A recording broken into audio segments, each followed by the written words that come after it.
Sa mga mainit na balita ngayong tanghali, Special Non-Working Day dineklara ni Pangulong Duterte sa Tacloban ngayong araw bilang paggunita sa idinulot na trahedya ng bagyong Yolanda. Final convoy dry run para sa 31st Association of Southeast Asian Nation o ASEAN Summit sa bansa. Isinagawa ng Metropolitan Manila Development Authority o MMDA. Ilang motorista sa EDSA naipit dahil sa stop and go traffic scheme. Suspect sa pagpatay sa grab driver na si Gerardo Maquidato sumuko na sa mga pulis. Retired General Dionisio Santiago pinag-PTA bilang chairman ng Dangerous Drugs Board ilang araw matapos ang pahayag na mali ang pagtatayo ng mega drug rehab sa Nueva Ecija. Dalawang opisyal ng SSS na umuli sangkot sa stock trading, sinasabing sangkot din sa panuluhol sa mga stockbroker. At dating Pangulong Benigno Aquino III, sinampahan na ng kasong graft at usurpation of official function sa Sandiganbayan kaugnay sa operasyon ng PNP sa Mamasapano noong 2015. Magandang tanghali. Idineklara ni Pangulong Rodrigo Duterte na Special Non-Working Day ngayong araw sa Tacloban City bilang paggunita sa trahedyang idinulot ng bagyong Yolanda. At nasa telepono si Jeneline Gakit Valles para sa detalye ng ulat. Jeneline. Yes, magandang tanghali, Flor. Ginugunita ngayong araw ng mga taga-Eastern Visayas ang makasaysayang Super Typhoon Yolanda na kumitilang mahigit sa 6,000 tao at sumira ng halos lahat ng ari-arian sa lalawigan. Kumpara noong mga nagdaang taon, mas simple ang naging paggunita ngayon dahil walang matataas na opisyal ang dumayo sa Tacloban City. Flor, bagamat wala ang Pangulo, nagdeklara naman ito ng Special Non-Working Day ngayong araw sa syudad para sa commemoration sa paggagupit ng super bagyo noong November 8, 2013. Samantala, sa naging minsay na Tacloban Mayor Cristina Romualdez, pinasalamatan nito si Pangulong Rodrigo Duterte sa naging effort ito sa usaping pabahay. Mula 2014 hanggang sa kasalukuyan, mahigit sa 7,000 mga pamilya na ang nasa permanent shelter sa Tacloban North. Diban pa rito, inaprubahan din agad ng LTFRB ang 45 prangkesa ng multicab at jeepney upang maibsan ang problema ng syudad sa transportation. Samantala, Floor, pagkatapos ng isinagawang commemorative walk at programa kaninang umaga, nagkaroon din ng wreath-laying sa Aslo Memorial bilang pag-alaala sa mga yumao sa syudad. 4 na taon na ang nakalilipas. At yan muna ang ating update mula rito sa Tacloban City. Balik sa iyo, Floor. Maraming salamat sa iyo, Jeneline Gakit Valles, nagulat mula sa Tacloban City. Samantala, inihayag ng National Housing Authority o NHA na matatapos ang paglilipat sa mga resettlement site na mga naapektuhan ng bagyong Yolanda sa 2019. Sa ngayon, nasa 200,000 pabahay o 40% pa lamang ang tapos ng itayo ng pamahalaan para sa biktima ng Yolanda noong 2013. At narito ang report ni Ray Pelayo. Mahigit sa 26,000 units na ng bahay ang napatitirahan ng National Housing Authority o NHA sa mga lugar na sinalata ng bagyong Yolanda. Ito'y sa kabila ng 40% na mahigit sa 200,000 pabahay ang natatapos itayo. Ayon sa mga opisyal ng NHA, natatagalan sila sa pagbibigay ng listahan ng mga benepisyaryo mula sa local government units. Hindi pa kasama dito ang oras na gugugulin para naman maberipika kung lehitimo ang mga benepisyaryo.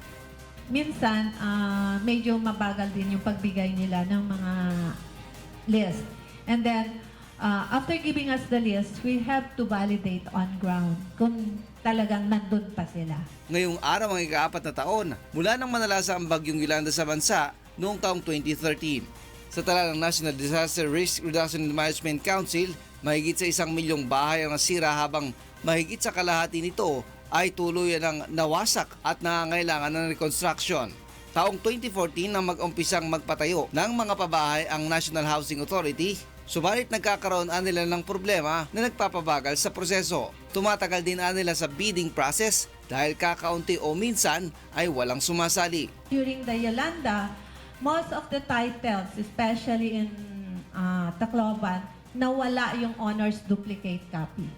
So we have to go reconstitution of titles. Ayon naman sa Community of Yolanda Survivors and Partners, mahinang klase ang mga materyales na ginamit sa mga pabahay. Sa Eastern Samar ho, mayroong tinatawag na dancing houses.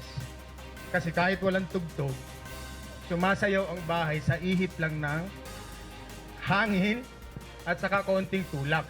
Tiniyak naman ng NHA na hindi substandard ang mga bahay kapag papatirahan na ito. Ang natagpuan nilaan nilang isang unit na ginamitan ng 8mm na bakal ay hindi ipagagamit kapag tiyak na may lilipat na at saka kukumpletuhin ang iba pang parte ng bahay. Yung sinasabing removable items, yung subject to pilferage, hindi ho yan kinakabit kasi ito ho yung nananakaw. Like yung house wiring, yung jalousies, ikakabit ho yan pagkatapos ng raffle.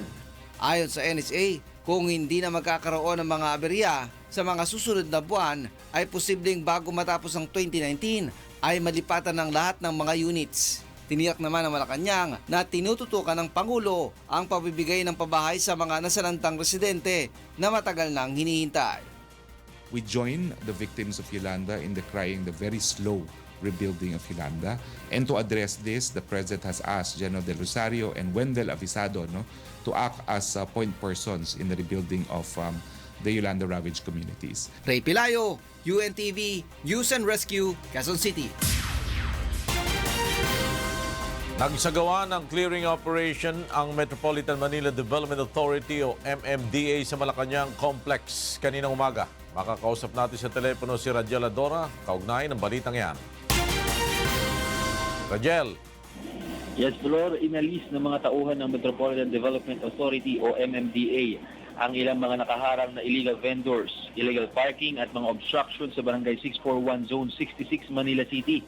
Ayon sa kanila, nais nilang maging model community ang ilang mga barangay na kapaligid sa Malacañang. Ito ay parte ng kampanya ng MMDA na linisin ang buong Maynila sa pamamagitan ng mga clearing operations. Inamin naman ng barangay ang kanilang pagkukulang sa kanilisan ng kanilang lugar. Binigyan ng MMDA ng 2 linggo ang barangay upang tuluyang linisin ang kanilang lugar.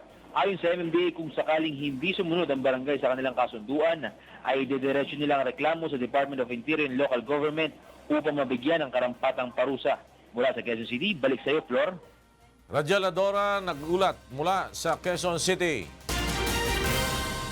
Nagdaos kaninang madaling araw ang Metropolitan Manila Development Authority o MMDA ng final dry run sa mga lugar na daraanan ng convoy na mga delegadong dadalo sa ASEAN Leaders Summit sa bansa. Narito ang report ni Renante Ponte. Naging maayos sa kabuuan ang isinagawang huling convoy dry run para sa gagawing 31st ASEAN Summit sa bansa ayon sa Metropolitan Manila Development Authority o MMDA. Alas 12 ng madaling araw nang magsimula ang dry run na nagsimula sa Clark, Pampanga papunta ng Pasay City. 9 na convoy ang tumawid mula sa southbound lane ng NLEX na tumagal hanggang alas 4 ng umaga. Ayon kay Celine Pialago, spokesperson ng MMDA, naging smooth ang daloy ng convoy dahil kaunti lamang ang mga sakyan noong isinagawa ang dry run at inaasahan din nilang magiging konti rin ang volume ng mga ito sa mismong araw ng summit dahil idineklara itong special non-working holiday.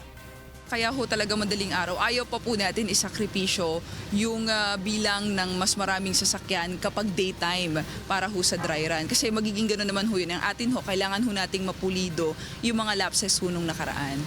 Sa kasagsagan ng dry run, nagpatupad ng stop-and-go traffic scheme sa kahabaan ng EDSA. Hanggang alas 5 na ng umaga, ramdam pa ng mga motorista ang epekto sa traffic ng isinagawang convoy dahil inabot pa nila ang build-up ng mga sakyan na naidulot nito. Hindi rin kami sir makakamaneobra kasi ang haba. Wala kami magagawa sir, sarado pala sir, hindi mag-aantay na lang kami dito. Samantala, sinimula na ngayong araw ang partial lockdown sa CCP Complex sa Pasay City. Sakop ng lockdown ang Philippine International Convention Center o PICC at Hotel Sofitel. Dahil dito lahat ng mga kalsadang nakapalibot sa mga apektado ng lockdown ay hindi madaraanan ng mga motorista maliban na lamang sa mga delegado ng ASEAN Summit. Una na nagpalabas ng memorandum circular ang Malacañang at sinuspinde ang trabaho sa lahat ng government offices na nasa loob ng PICC complex mula ngayong November 8 hanggang sa November 15. Reynante Ponte, UNTV News and Rescue, Pasay City. Dalawang kaso ang isinampa laban kay dating Pangulong Benigno Aquino III sa Sandiganbayan kaugnay ng PNP operation sa Mamasapano noong 2015 ay kinasawi ng 44 na PNP Special Action Force o SAF. Nasa telepono si Ray Pelayo para sa detalye ng balita. Ray! So, paglabag sa RA 3019 o Anti-Graft and Corrupt Practices Act at usurpation of official functions ang isinampang kaso ng Office of the Ombudsman laban kay dating Pangulong Benigno Aquino III. Nagugat ang kaso sa naging operasyon ng PNP sa Mamasapano noong 2015. Base sa impormasyon ng kaso, nagpa-impluwensya si Aquino sa nooy suspendidong PNP Chief Alan Purisima kaugnay sa offline exodus para mahuli si Marwan at Basit Usman. Nilabag umano ni Aquino ang PNP Chain of Command, ang suspension order ng Office of the Ombudsman laban kay Purisima at maging ang kautusan ni nooy OIC PNP Chief Leonardo Espina. May kabuang 40,000 pesos lamang ang inirekomendang piyansa ng Office of the Ombudsman sa dalawang kaso laban sa dating Pangulo. Flor? Ray Pelayo, nagulat mula sa Sandiganbayan. Bubungo na ng Special Fact-Finding Panel ang Office of the Ombudsman na mag-iimbestiga sa 6.4 billion pesos na halaga ng Shabu sa Green Lane ng Bureau of Customs. Ayon sa Ombudsman, magsasagawa ito ng investigasyon base sa testimonya ng customs broker na si Mark Ruben Taguba II na masangkot na opisyal ng pamahalaan sa kaso. Inatasan ni Ombudsman Conchita Carpio Morales ang fact-finding panel na magsumiti ng ulat sa loob ng 90 araw sa kanyang tanggapan. Itinakda ng Supreme Court ang oral arguments sa mga petisyon laban sa war on drugs ng pamahalaan sa November 21. Narito ang report ni Roderick Mendoza. Nagpatawag ng pagdinig ang Korte Suprema sa November 21 upang talakayin ang mga petisyon laban sa kampanya kontra droga ng Administrasyong Duterte. Pinasasagot din ang PNP, DILG at iba pang respondent sa pinag-isang petisyon ng Free Legal Assistance Group at Center for International Law. GR number 234359, Eileen Almora and Rowena Apari versus Ronald De La Rosa et al. The court ordered the consolidation into this case of the petition in GR number 234484, Sister Maria Juanita Daño et al. Versus Philippine National Police et al. And directed the parties in these consolidated cases to comment on the petitions and the prayers for interim reliefs, such as the prayer for the TRO and the prayer for the writ of amparo, within a non-extendable period of 10 days from receipt of the order, and to present oral arguments before the court en banc on 21 November 2017, Tuesday, at 2 o'clock in the afternoon at the Supreme Court en banc Session Hall. Ikinatuwa ng mga petitioner ang pagkakataong ito na makapagsalita sa harap ng mga maestrado. Ayon kay Attorney Jose Manuel Jocno, nagpapasalamat sila sa pagnanais ng korte na pakinggan ang mga panawagan ng hustisya para sa mga biktima ng war on drugs. Handa rin silang tindigan ang kanilang kaso sa oral arguments. Ganda yun. Ibig sabihin talagang gustong makita ng Supreme Court yung merito ng bawat petisyon. Hinihiling sa dalawang petisyon na ipatigil ang war on drugs ng pamahalaan dahil labag umano ito sa saligang batas. Ayon sa flag, binibigyan kasi nito ng pahintulot ang mga pulis na patayin ang hinihinalang mga pusher at drug personalities. Nais naman ng Center Law na mabigyan ng proteksyon ang mga residente sa 28 barangay sa San Andres Bukid sa Maynila dahil 35 na ang napapatay doon sa mga operasyon ng pulisya. Roderick Mendoza, UNTV News and Rescue, Manila. Isa na namang investigasyon ang isasagawa sa mga opisyal ng SSS na sangkot sa questionableng stock trading matapos lumabas ang impormasyon na sangkot din naman ito sa bribery o suhulan. Narito ang report ni Grace Casin. May sumbong na tumatanggap ng suhol at least 2 of the 4. Wala naman siguro nabibigay ng pera na walang kapalit. Natatanggap nilang suhol ay porsyento ng volume ng business, kung magkano ang binigay naming negosyo sa isang stockbroker. Nasa 6 figures. Ito ang bagong impormasyon umanong nakuha ni SSS Commissioner Jose Gabriel Pompi Lavinia hinggil sa 4 na opisyal ng SSS na una na rin itong inakusahan na sangkot sa stock trading. Ang mga ito ay sina SSS Executive Vice President for Investment Rizaldi Capulong, Vice President for Equities Investment Division Reginald Candelaria, Equities Production Development Head Ernesto Francisco Jr. at Actuarial and Risk Management Division Chief George Onqueco Jr. Wala umano itong nakikitang mali sa pagsasapubliko niya ng mga impormasyon hinggil sa kontrobersiyang kinakaharap ngayon ng SSS. I will be criminally liable if I don't say anything. That is higher than any concerns about restrictions on information. Ididetalye umano nito sa investigasyong gagawin ng Kamara ang lahat ng mga ebidensyang kanyang hawak. Sa resolusyong inihain ng Makabayan Congressman, hindi lamang iikot sa 4 na opisyal ang investigasyon, kundi sa lahat ng matataas na opisyal ng SSS. May mga matataas din na opisyal sa SSS na gustong paboran ang mga investments, no? Ipapanukala din umano ni Lavinia sa Social Security Commission at maging sa Kamara na tuluyan ng ipagbawal sa mga top official ng SSS ang magmay-ari ng anumang stocks ng ahensya. Grace Casin, UNTV News and Rescue, Quezon City. Nagbitiw na bilang chairman ng Dangerous Drugs Board si retired General Dionisio Santiago ilang araw matapos sabihin ng opisyal na mali o miscalculation ng pagtatayo ng mega drug rehab sa Fort Magsaysay sa bayan ng Laur, Nueva Ecija. Narito ang report ni Jun Soriao. Kinumpirma sa UNTV kahapon ni Dangerous Drugs Board Chief Dionisio Santiago ang kanyang irrevocable resignation bagamat haya na lamang niya ang palasyo na mag-anunsyo nito. Nag-ugat marahil ang pagkadismaya ng palasyo sa pahayag ni Santiago patungkol sa naitayong Drug Rehabilitation Center sa Nueva Ecija. Hindi naman mistake. Sabi ko, I think miscalculation is the better term. Ayon sa mga source, sinabihan si Santiago ni Executive Secretary Salvador Medialdea na bumaba na sa pwesto dahil ito raw ang nais ng Pangulo kung kaya't tumalima agad si Santiago. Nagpasa na raw ng DDB strategic plan si Santiago sa palasyo bago pa man siya nagbitiw sa pwesto. Ngunit bago pa man ang pahayag na ito ni Santiago, sinabi nito sa Get It Straight with Daniel Razon na nais niyang isulong ang community-based rehab centers kung saan mahalagaan niya ang suporta ng mga pamilya na mga nalulong sa ipinagbabawal na gamot. At kung mawawala siya sa pwesto, isa lamang ang ibig sabihin nito. Unang-una, pwede nga community-based rehabilitation na hindi mo na ipapasok sa rehab eh. So hindi kita madidinig magre-resign? Ba't ako magre-resign? So pagka halimbawang nawala ka dyan, hindi ka nag-resign? Tinanggal ako. Yun. Dalawa lang yun eh. Sabi ko, hindi ko magre-resign. Hindi tinanggal ako. Una nang tinanggal ni Pangulong Duterte bilang pinuno ng board si Benjamin Reyes noong buwan ng Mayo dahil sa pagsalungat sa pahayag ng Pangulo na 4 na milyon ang mga drug addicts sa bansa. Ayon kay Reyes, 1.8 million lang ang lulong sa droga na nagpainit sa ulo ng Pangulo. Get out of the service. You do not contradict your own government. Jun Soriao, UNTV News and Rescue, Quezon City. Susunod, bonus at 5,000 cash gift ng mga government employees matatanggap na simula sa November 15. At 5 Calabarzon mayors idalisan ng police control ng National Police Commission dahil sa umano'y pagkakasangkot sa illegal drugs.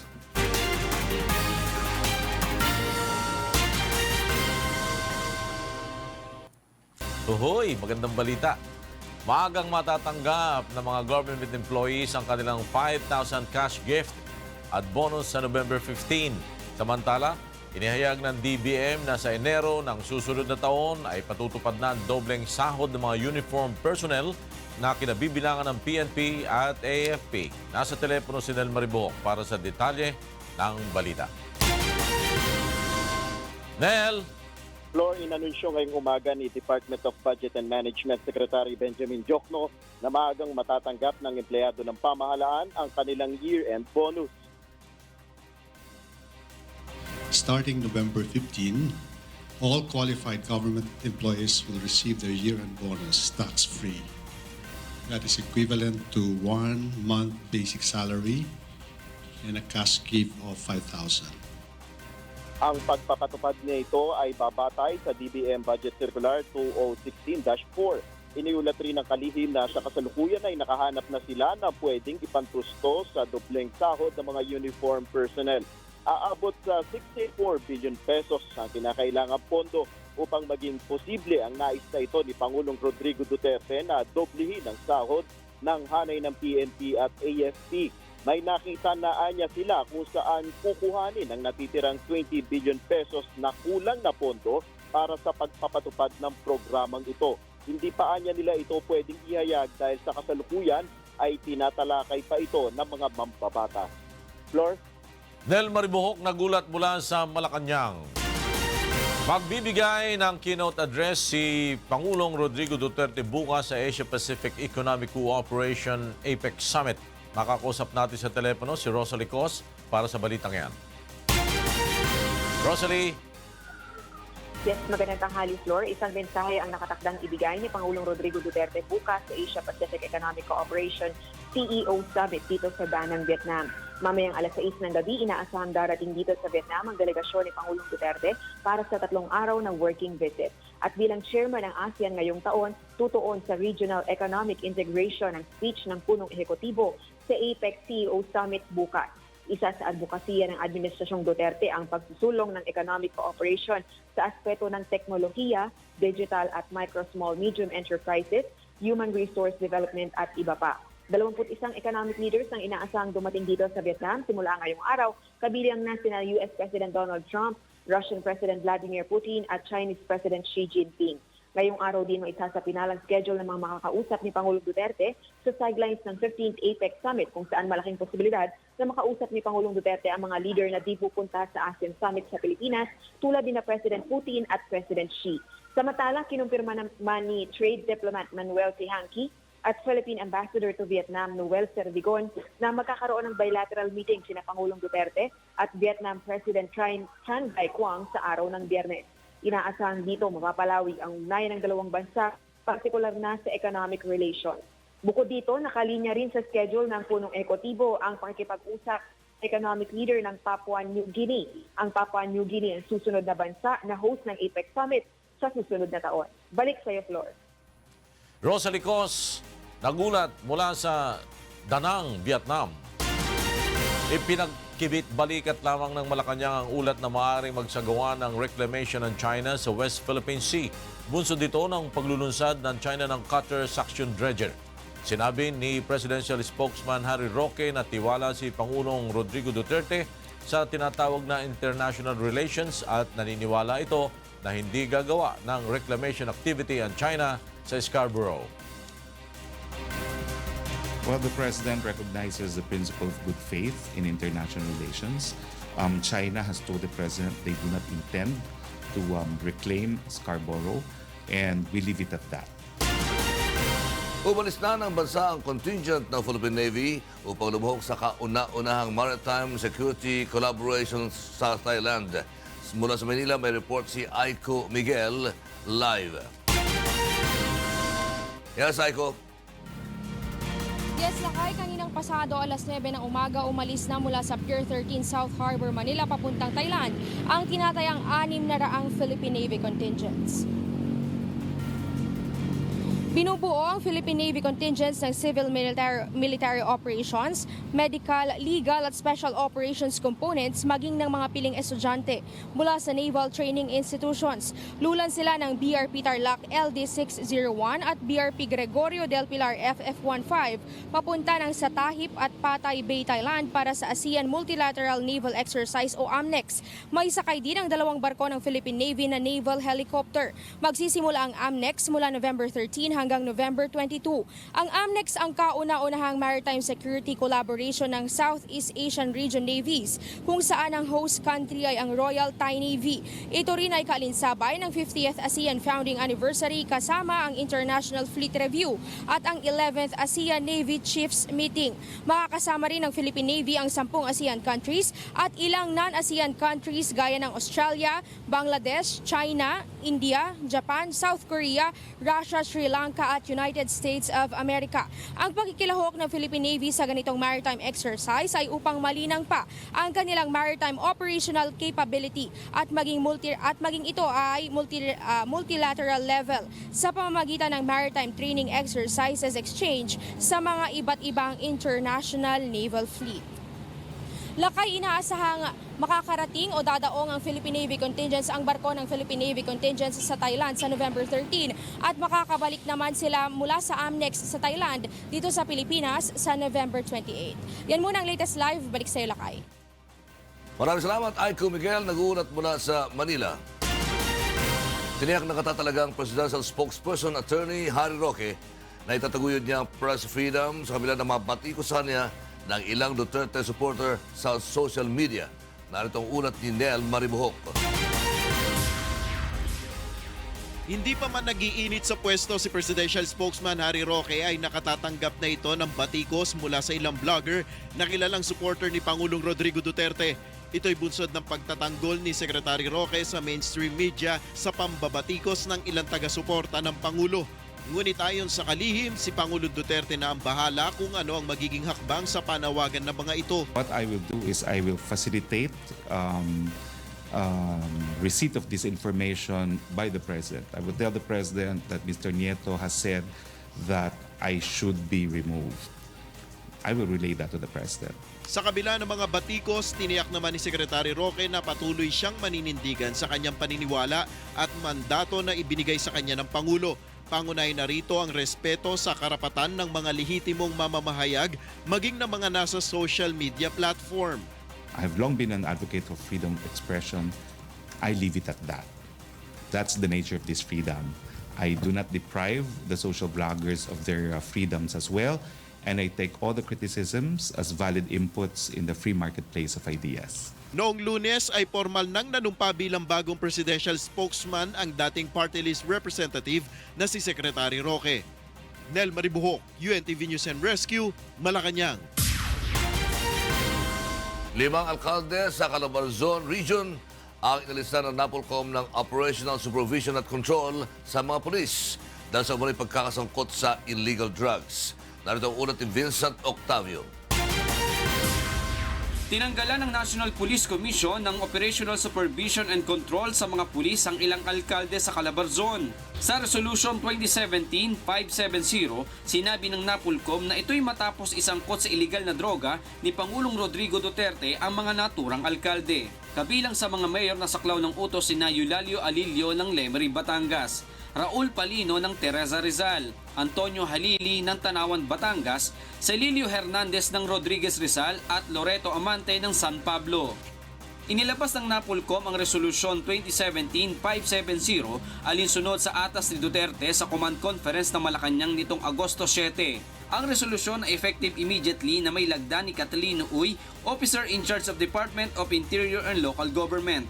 Samantala, tinutulan naman ni Tanawan City Mayor Antonio Halili ang pagkakasangkot niya sa iligal na droga. Ayon kay Mayor Halili, nag-ugat umano ang nasabing resolusyon nang may isang intelligence report na nagsasabi na kasabwat siya ni San Rafael Bulacan Mayor Cipriano Goto Bulago sa iligal na gawain. Unang napasama ang pangalan ni Bulago sa listahan ng mga umano'y tiwaling opisyal na inilabas ni Pangulong Duterte. Kung mapapatunayan lang nila na kami ni Mayor Bulago ay magkakilala o nagkaroon man lang ng communication, whether text or call sa cellphone o nag-meeting kami in person, guilty na ako. Tatanggapin ko na. Sabi ko, I am prepared to die. Sabi ko, I'm willing to go to Malacañang. I will kneel before the President and beg him to shoot me. Si Mayor Antonio Halili ng Tanawan City sa Batangas ay naging popular dahil sa kanyang walk of shame sa mga nauhuling sangkot sa iligal na droga simula pa noong 2013. Vincent Octavio, UNTV News and Rescue, Batangas. Samantala, hiniling ng Mayor ng Piagapo, Lanao del Sur na maarmasan ang Barangay Peacekeeping Action Team sa kanyang nasasakupan dahil sa banta sa kanilang seguridad. Narito ang ulat ni Weng Fernandez. Mahigpit pa rin tututukan ang seguridad ng Marawi City at buong lalawigan ng Lanao del Sur. Ito'y matapos makatanggap ng balita ang mga otoridad hinggil sa mga namataang armadong kalalakihan sa Lanao del Sur. The other day, mayroon ako natanggap na there were 20 armed men group from ASG, Abu Sayyaf, that came to our place. Dahil dito hiling ng alkalde na magkaroon ng baril ang kanyang Barangay Peacekeeping Action Team o BPAT. dahil sa kakulangan ng presensya ng PNP at sundalo sa kanyang lugar. Hindi naman sang-ayon ng ibang alkalde na isyuhan ng baril ang mga bipat. Ngayon, na-realize ko na hindi na kailangan. Mga leaders din na wala na, and presence in our area, mayroon din kaming military. Then I was also given AFGO na authorized naman magdala ng baril.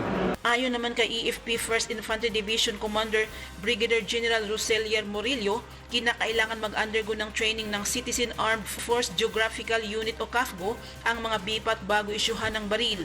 Dagdag pa ni Morillo na kailangan ang kooperasyon ng bawat mamamayan at obligasyon din ng bawat isa na magbantay sa kanilang mga lugar. Naibibigay nila sa atin, natutulong sila. Kasi anti-terrorism is not just a military concern. Counter-terrorism is ours. Kasi counteraction yan direct action. Kumbaga, may report ng terorista sa isang lugar, pupuntahan natin. Collective participation ng buong sektor ng lipunan sa fight natin against terrorism. Nagkasundo naman ang mga alkalde ng Llano del Sur na paiigtingin nila ang seguridad sa kanilang mga lugar. Paborin ang mga alkalde na palawigin pa ang martial law kung kinakailangan. Kung kinakailangan to maintain stability, to maintain peace and order dito sa, especially dito sa Lanao and Marawi City, then I would suggest that ipagpatuloy pa rin. Wayne Fernandez, UNTV News and Rescue, Marawi City. Tututukan ng bagong kalihim ng Department of Health Francisco Duque III ang maayos na pagpapatupad ng nationwide anti-smoking ban ng mga local government units sa buong bansa. Narito ang report ni Aiko Miguel. Pag-iisahin na lamang ang iba't ibang pulisiya at parusa na ipinatutupad sa bawat lungsod sa bansa. Kaugnay ng Executive Order No. 26 o ang nationwide smoking ban. Isa ito sa nakikita ni Department of Health Secretary Francisco Duque III na magandang solusyon upang mas maging epektibo ang pagpapatupad nito. Ito ay dahil sa nananatiling hamon pa rin sa DOH ang pagpapatupad nito mula ng opisyal na simulan ang implementasyon nito noong July 23. Ayon sa kalihim, haharapin niya ang mga local government officials upang pag-usapan ito. Its EO's laws, as you know, are easy to formulate, but the real challenge is in the execution. Sasabihin mo doon, ito ang mga kaparusahan, ito yung penalties or schedule of penalties. I believe it's not just there, it has to be in the implementing rules. So meron bang pwedeng makulong? Plano rin ng kalihim na magkaroon ng dialogo sa opisyal ng Davao at Makati City dahil sa matagumpay nilang pagpapatupad ng naturang kautusan. To ensure that the public knows why there is the ban and the reason behind the executive order signed by the President, and that we have to see how the penalties can be implemented as well. It's not enough apparently to just put there no smoking signs in public places, no? But really you have to show there what are the consequences if these violations are committed. Una na ring sinabi ni dating Health Secretary Pauline Obial na dapat ay may smoke-free task force ang mga LGU upang magbantay sa mga lalabag sa kautusan. Aiko Miguel, UNTV News and Rescue, Manila. Iniharap na sa media ang pangunahing suspect sa pagpatay sa Grab driver na si Gerardo Magidato noong October 26. Nasa telepono si Leia Ilagan para sa detalye ng ulat. Yes, Leia. Nakainharap na nga sa media ng PNP ang suspect sa pagpatay sa Grab driver na si Mark Delemios noong October 26. Inamin ng suspect na si Delemios na hold up ang motibo niya sa pagpaslang sa Grab driver na si Gerardo Magidato Jr. Subalit pumalag-an niya ito at ayaw ibigay ang kanyang kinita, kaya hindi niya sinasadyang mabaril ito sa likod ng ulo. Ayon naman kay PNP Chief Police Director General Ronald Bato de la Rosa, nagpadala ng surrender filler ang mother-in-law ni Delemios, kaya nahuli ito ng mga pulis sa Pasay. Si Delemios ay may warrant of arrest sa dating kaso nito na murder sa Parañaque City noong 2015. Samantala, iniwan naman ni Delemios sa Tarlac ang Toyota Innova na dinadrive ng biktima na may conduction sticker na YV7109 na kinuha nito noong gabi ng krimen. Itinapon din ni Delemios ang baril na ginamit ito sa isang ilog sa Tarlac. Kaugnay nito ay sasampahan ng kasong robbery with homicide si Delemios. Balik sa Ilacay. Maraming salamat, Lea Ilaga, nag-uulat mula sa Camp Crame.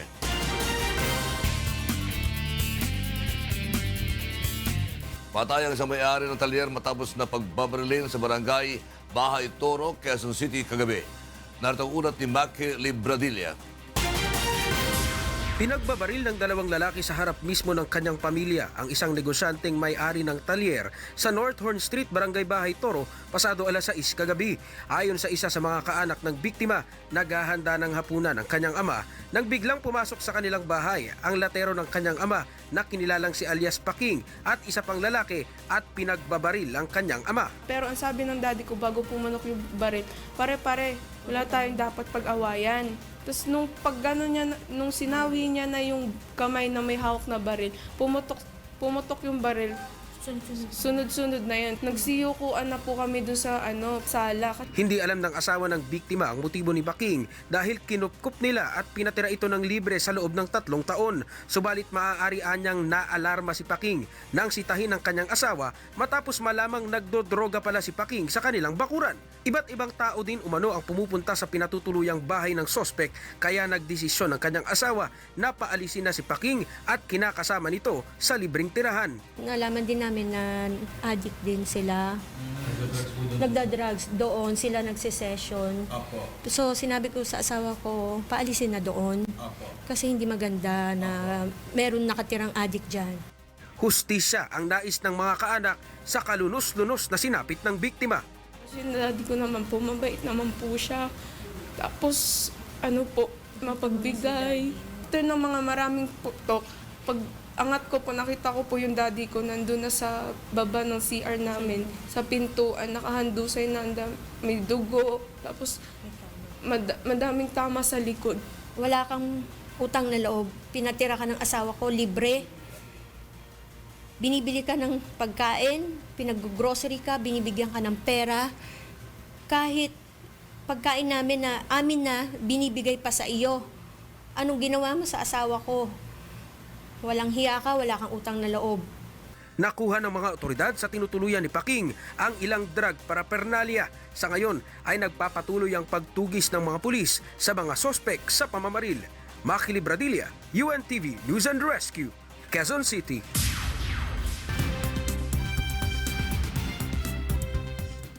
Good afternoon, and for the news abroad.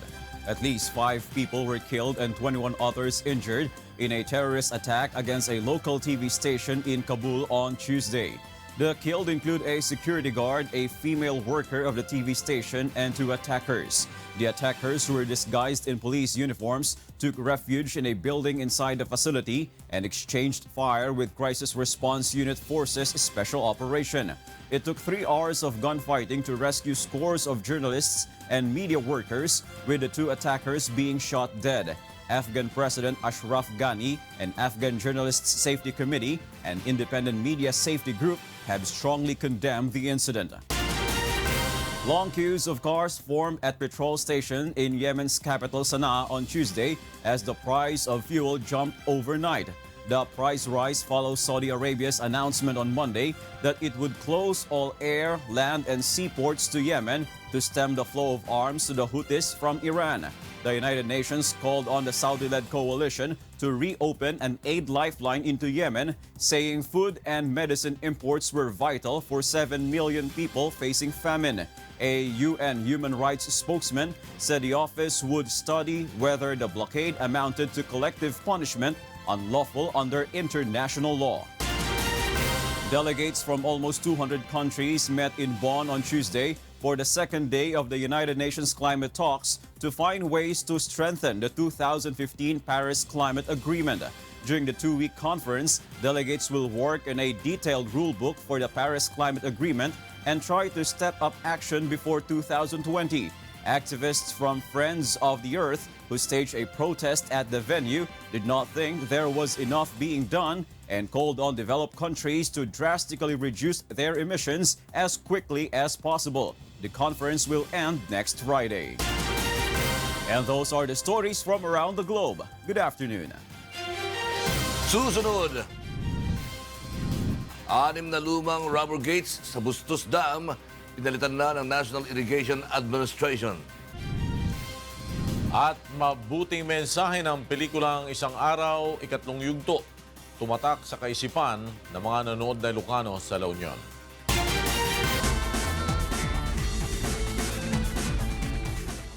Ipinahayag ni Andy Murray na babalik lamang siya sa competitive tennis kung 100% na siyang handa.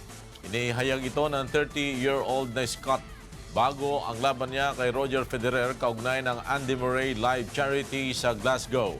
Mula nang matalo si Murray kay Sam Querrey sa Wimbledon dahil sa hip injury, ay hindi na nakita ng publiko na naglaro ito. Nagtangka si Murray na maglaro sa US Open pero sinisi ang sarili na hindi siya dapat pang naglaro. Nagtitraining si Murray sa Miami bago magtungo sa Australia para pagandaan ang Australian Open sa Enero.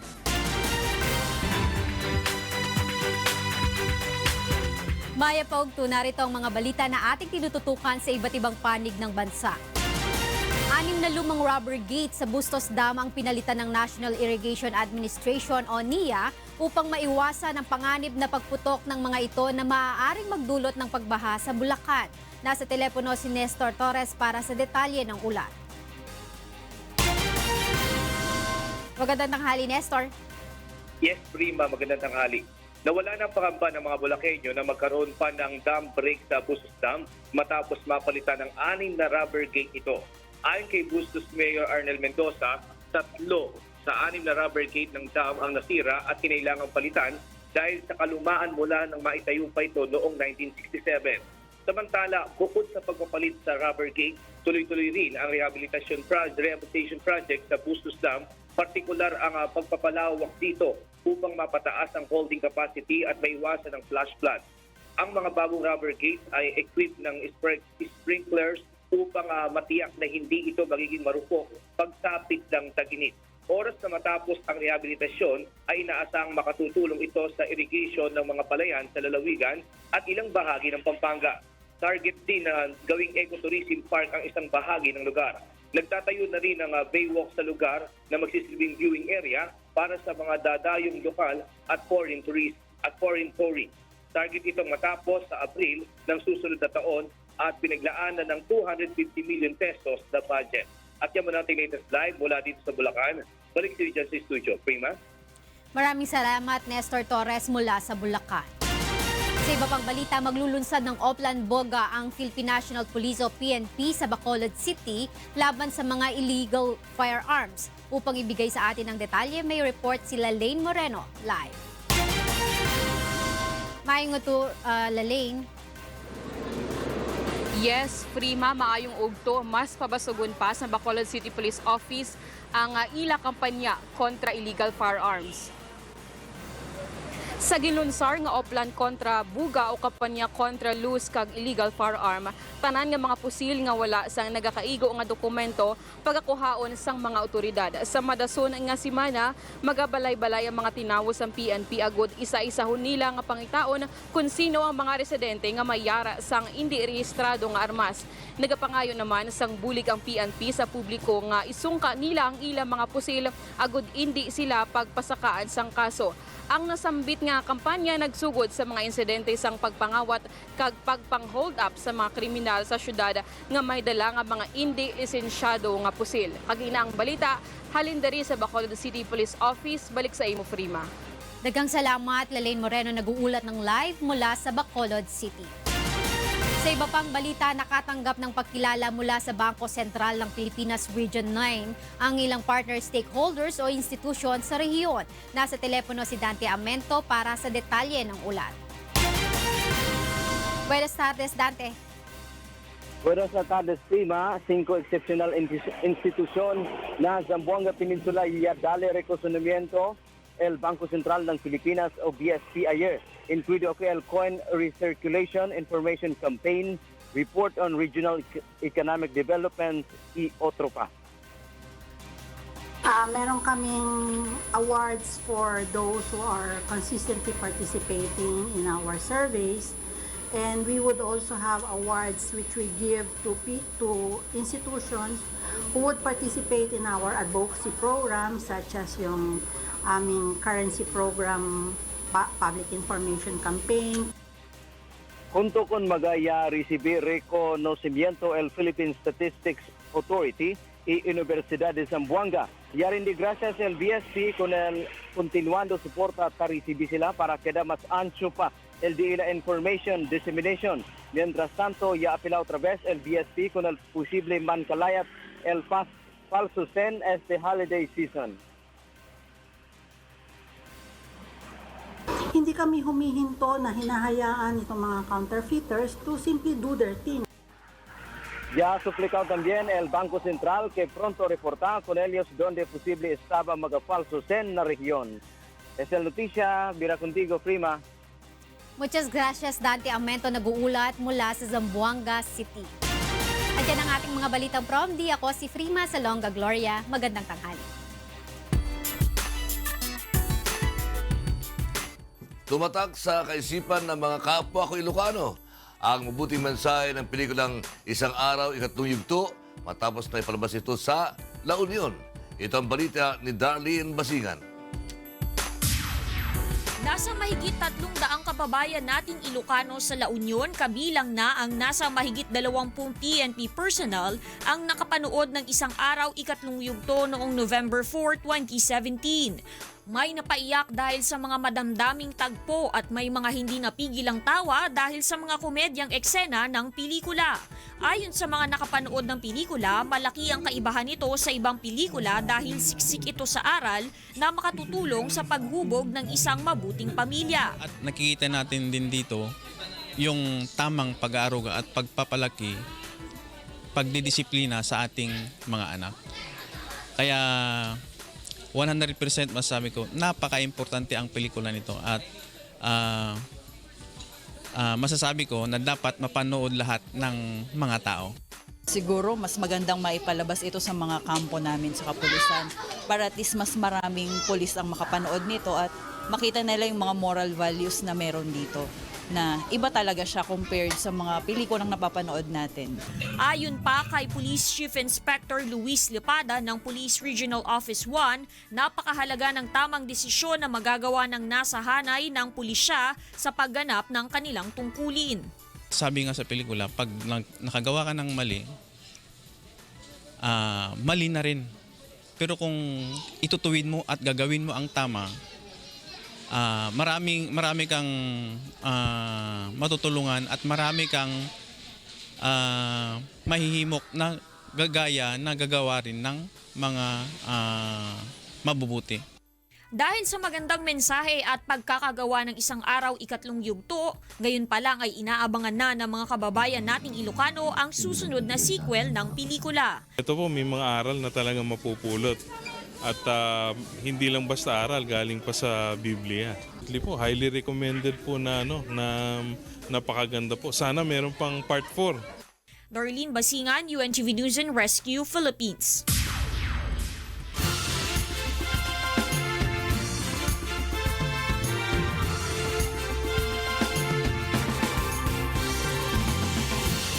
Naganapin na sa Lunes ang Song of Praise o ASOP Music Festival Year 6 Grand Finals at ayon kay Resident Judge Doc Mon Del Rosario, alos taon-taon ay nag-improve ang komposisyon na inilalahok sa ASOP Music Festival. Narito ang report ni Leslie Longbowen.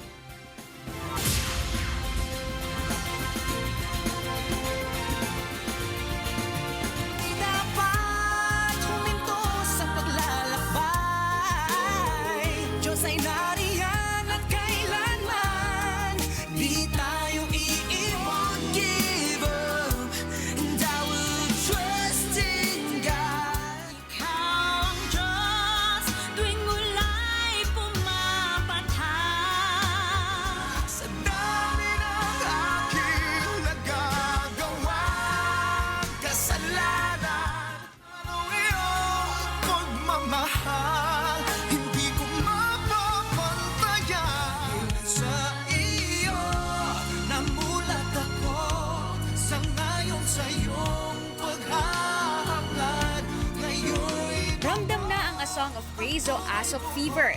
Kahapon iniharap sa media ang mga composer at interpreter ng 12 entry na pasok sa Grand Finals para sa taong ito.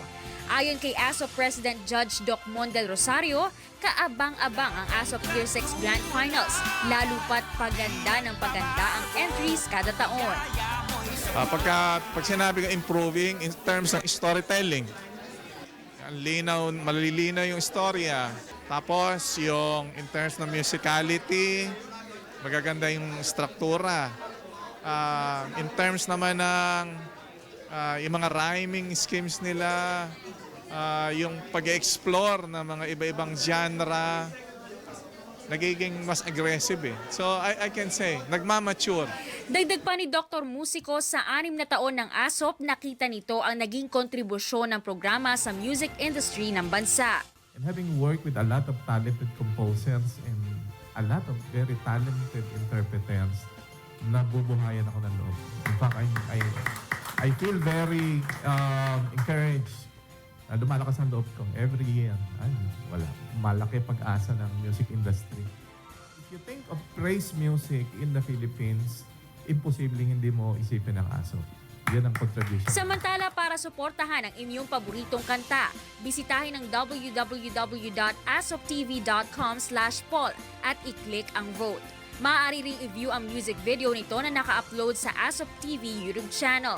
50% ng score para sa People's Choice Award ay magmumula sa online voting, habang ang natitirang 50% ay magmumula sa power viewing. Ang botohan ay magsasara sa November 13 alas 12 ng tanghali. Kinagabihan naman ito ang ASOP Year 6 Grand Finals sa Smart Araneta Coliseum.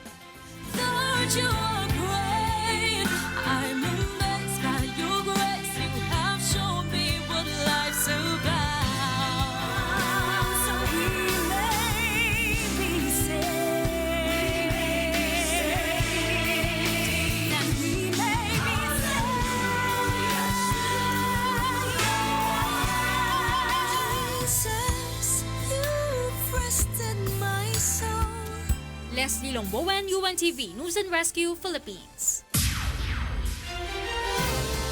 At yan ang mga balitang aming tinutukan at inaksyonan. Dahil sa aming pagbabalita, una ang pagkalinga sa kapwa. UNTVC News, may balita sa panig ng daigdig. Magandang tanghali. God bless.